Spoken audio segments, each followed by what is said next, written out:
अस्सलाम वालेकुम everyone, this is teacher Mariyam. कैसे हैं आप सब? उम्मीद से ठीक होंगे। बिस्मिल्लाहिर्रहमानिर्रहीम, लेट्स स्टार्ट आवर टॉपिक। जी, आज तो हमने स्टार्ट करना है न्यू चैप्टर। चैप्टर का नाम है चैप्टर 6। चैप्टर का नाम है इक्विलिब्रियम। ओके, इक्विलिब्रियम क्या होता है? आप लोगों ने केमिस्ट्री में, फिजिक्स में पढ़ा होगा इक्विलिब्रियम, इक्विलिब्रियम रिएक्शंस। इक्विलिब्रियम का मतलब है बराबर। ठीक है, अब इक्विलिब्रियम बराबर क्यों कह रहे हैं? बराबर का मतलब है जितनी चीज़ें रिएक्टेंट साइड पे उतनी ही प्रोडक्ट साइड पे हो तो हम उसे क्या बोलेंगे? इक्विलिब्रियम में है कोई चीज़, मतलब कि बैलेंस है। इक्विलिब्रियम का लफ्जी मतलब है बैलेंस। किसी चीज़ को बैलेंस करने को हम क्या कहते हैं? इक्विलिब्रियम। तो अब ये पूरा चैप्टर इक्विलिब्रियम पे है, मतलब कि रिएक्टेंट्स किस तरीके से लिखे जाएंगे, किस तरीके से मिलाए जाएंगे कि जो प्रोडक्ट्स है बिल्कुल रिएक्टेंट्स के बराबर हो, और फिर प्रोडक्ट्स जब टूटेंगे तो किस तरीके से टूटेंगे कि प्रोडक्ट्स बिल्कुल रिएक्टेंट्स के बराबर हो। ये मैंने आप लोगों को एक एग्जाम्पल दिखाई। देखे, बिफोर जिंक का एक एटम है, एक हाइड्रोजन का, एक क्लोरीन का, जबकि दूसरे साइड पे क्लोरीन के दो हैं, जिंक का एक और हाइड्रोजन के दो हैं। तो ये क्या है? अनबैलेंस। तो मतलब वहाँ पे बैलेंस थोड़ा था और प्रोडक्ट में बैलेंस ज़्यादा था। लेकिन जब आप आफ्टर देखेंगे तो जितने रिएक्टेंट्स में हाइड्रोजन है उतने ही प्रोडक्ट्स में हाइड्रोजन है, जितने रिएक्टेंट्स में जिंक है उतने ही प्रोडक्ट्स में जिंक है, जितने रिएक्टेंट में क्लोरीन है उतने ही प्रोडक्ट्स में क्लोरीन है। ओके, तो इसका मतलब यही है कि हमारे पास रिएक्टेंट्स और प्रोडक्ट्स बराबर हो गए।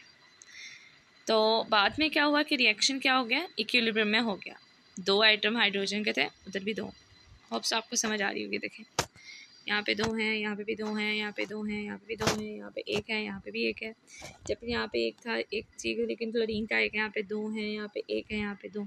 तो ये अनबैलेंस है, जबकि ये क्या है? Balance, perfect equilibrium. Okay, next देखते हैं। सबसे पहले तो हम देखते हैं इरिवर्सिबल रिएक्शन। इरिवर्सिबल का मतलब होता है जो पीछे ना जा सके, बैकवर्ड ना जाएगा, इसको हम रिवर्स ना लेके जा सकें, उसको हम क्या बोलते हैं? इरिवर्सिबल। अब आप लोगों को मैं शॉर्ट करवा रही हूँ। ये एक लॉन्ग क्वेश्चन है, difference between reversible and irreversible reaction, या फिर इस तरीके से लॉन्ग आ जाता है, explain reversible and irreversible reaction. तो मैं 4 शॉर्ट्स मिला के आप लोगों को एक लॉन्ग करवाऊंगी, तो आप लोग देख लें। मेन बातें बताती हूँ, क्योंकि इतना टाइम तो होता नहीं कि हम लंबी तफसीलात लिखें। Let's see, reversible and irreversible reaction. आप लोग यहाँ से स्टार्ट करेंगे। The reaction, okay, the reaction goes to completion. Reaction उस वक्त कंप्लीशन पे जाता है if stoichiometric amounts of the reactants are used. अगर ये जो रिएक्टेंट्स हमारे पास इस्तेमाल हो रहे हैं, इनकी स्टिशियोमेट्री अमाउंट है। स्टिशियोमेट्री का मतलब होता है कितने नंबर ऑफ एटम्स या रिएक्टेंट्स या एलिमेंट्स हम एक रिएक्टेंट में इस्तेमाल करें। एक हम एक क्लोरीन का, एक सोडियम का, एक अमोनिया, एक सिल्वर का और एक NO3 नाइट्रोजन ऑक्साइड का इस्तेमाल करें। ठीक है, तो आगे वो एक ही AgCl बन रहा है, एक ही NaNO3 बन रहा है। तो ये हमारे पास बैलेंस है। ठीक है, जितने रिएक्टेंट्स हैं उतने ही प्रोडक्ट्स हैं। तो कह रहे हैं इरिवर्सिबल रिएक्शन में क्या हो रहा है? Stoichiometric amount of the reactants are used, then no reactant species are present.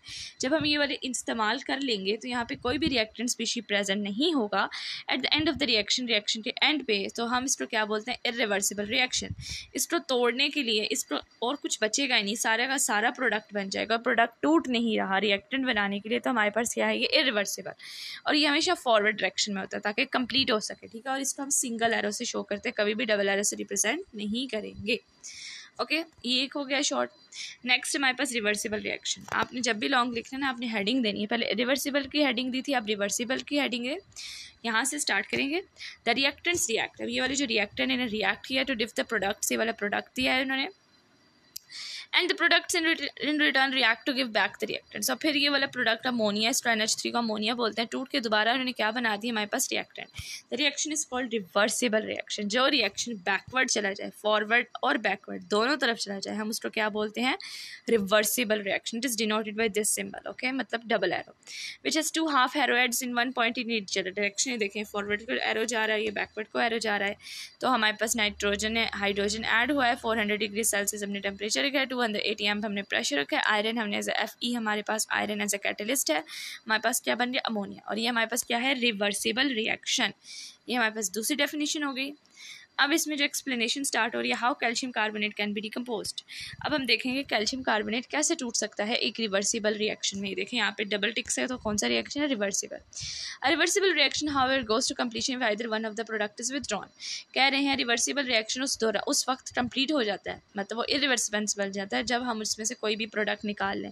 यहाँ तो कार्बन डाइऑक्साइड रिलीज कर दे हवा में, यहाँ पे कैल्शियम ऑक्साइड, दोनों गैसेज हैं, तो ये रिलीज हो सकती हैं, गायब हो सकते हैं। ठीक है, तो अगर हम इसमें से कोई भी चीज़ प्रोडक्ट में से कम कर दें तो हमारे पास वापस रिएक्टेंट बनाने के लिए कुछ भी नहीं बचेगा और ये रिएक्शन क्या है रिवर्सिबल से किस में बदल जाएगा, इरिवर्सिबल। ठीक है, it steps into the atmosphere, हवा में निकल जाएगा क्योंकि गैस है। For example calcium carbonate is decomposed by heating at a particular temperature. Calcium carbonate को हम तबाह कर सकते हैं, तोड़ सकते हैं हीट करके। कैसे? If the above reactions carried out in an open container, अगर ये वाले रिएक्शन ओपन कंटेनर में हो रहा है, the carbon dioxide will escape, carbon dioxide gas निकल जाएगी एटमॉस्फेयर में। As soon as it is formed and reaction is force to go to completion, और रिएक्शन क्या फोर्स हो जाएगा, कंप्लीशन, क्योंकि प्रोडक्ट ही नहीं बचा जो टूट के दोबारा रिएक्टेंट्स बनाए। If on the other hand the reaction is performed in a close container, लेकिन अगर इसी रिएक्शन को क्लोज कंटेनर में परफॉर्म किया जाए, the carbon dioxide will react with calcium, carbon dioxide किसके साथ रिएक्ट कर जाएगी, कैल्शियम के साथ, और हमारे पास दोबारा रिएक्टेंट्स आ जाएंगे।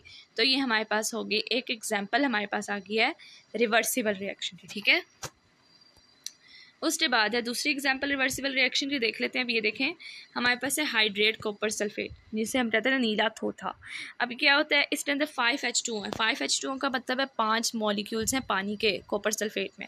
अब देखें like chemical changes physical changes में ऑल्सो भी रिवर्सिबल नेचर, फिजिकल होता है उसकी चेंज, शक्ल बदल लेना। ठीक है, कह रहे हैं जिस तरह केमिकल रिवर्सिबल होता है इस तरह कुछ फिजिकल चेंजेस भी होते हैं जो रिवर्सिबल होते हैं। कॉपर सल्फेट पेंटाहाइड्रेट, ये हमें दिया हुआ है इन्होंने, कॉपर सल्फेट इसके साथ pentahydrate is an important salt, हमारे पास सॉल्ट है which is blue in colour, जिसका कलर क्या है, ब्लू, क्योंकि इसमें 5 मॉलिक्यूल है पानी के। And this salt is heated, जैसे सॉल्ट को गर्म किया जाए कलर चेंजेस टू व्हाइट, किसमें बदल जाएगा, व्हाइट में। This physical change involves the following equilibrium, इसमें इस तरीके से रिएक्शन होगा, हाइड्रेटेड कॉपर सल्फेट को गर्म किया तो वो व्हाइट कॉपर सल्फेट में बन गया, उसका पानी निकल गया, हीट रिलीज हो गया।